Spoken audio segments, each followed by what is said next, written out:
Liebe Klassikfans und interessierte Zuschauer, in dieser Folge werde ich die Motorlager austauschen. Es gibt davon 2 Stück. Das ist die Beifahrerseite und die Fahrerseite. Hier Blick aus einer anderen Perspektive. Beide sind mit je 2 Schrauben befestigt. Schlüsselweite 17. Unterschied zwischen der linken und rechten Seite liegt darin, dass an der Beifahrerseite ein Hitzeschutzblech verwendet wird. Und jetzt kann es losgehen.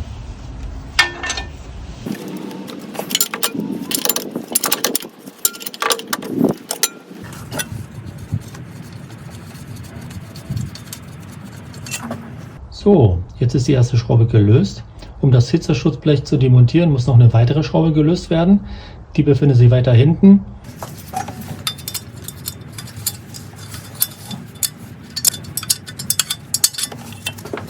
Nachdem die zweite Schraube gelöst wurde, kann das Hitzeschutzblech abgenommen werden.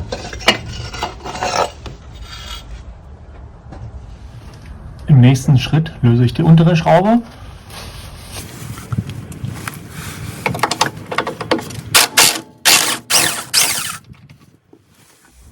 Genau das gleiche mache ich auf der anderen Seite. Dort aber, wie schon bereits gesagt, gibt es kein Hitzeschutzblech.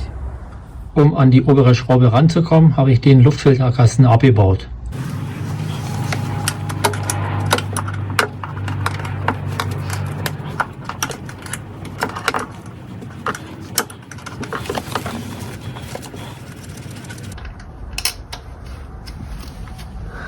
So, fertig. Und zuletzt ist die untere Schraube dran, mit dem Schlagschrauber ein Kinderspiel.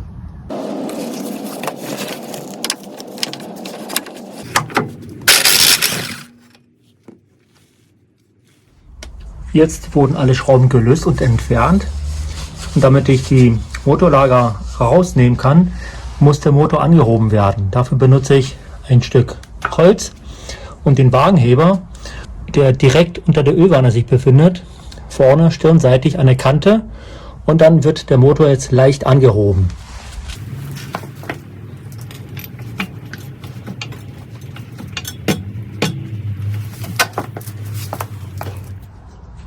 Und nun kann das Motorlager rausgenommen werden.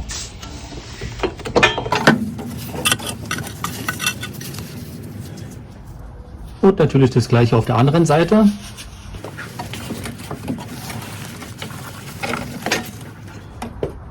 Und jetzt kommt es zu dem Einbau. Ich werde Lehmförder Motorlager verbauen.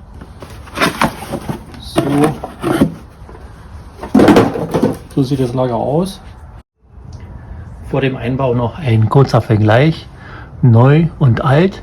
Ich habe natürlich schon schlimmere gesehen, aber selbst hier sieht man schon deutlichen Höhenunterschied, der aufgrund vom Verschleiß entstanden ist.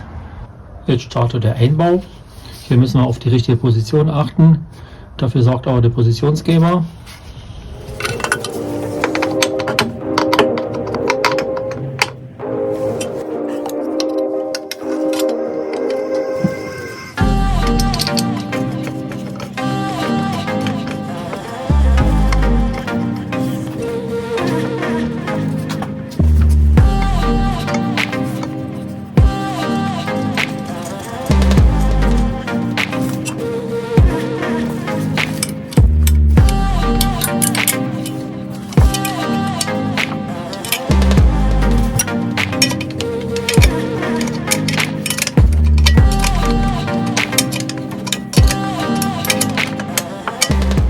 Auf der anderen Seite wird genau das gleiche gemacht.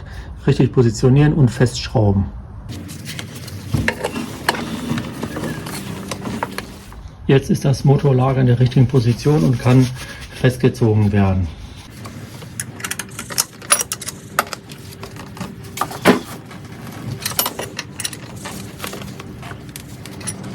Der Motor wurde bereits abgesenkt und jetzt können die beiden Motorlager von unten festgeschraubt werden.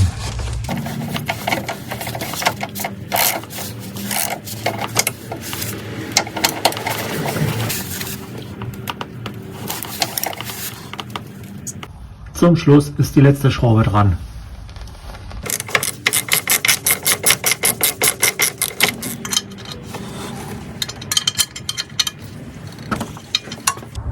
Habe die beiden Motorlager ausgetauscht. Dadurch läuft jetzt der Motor deutlich ruhiger. Also die Aktion hat sich auf jeden Fall gelohnt. In diesem Sinne, bis zum nächsten Mal.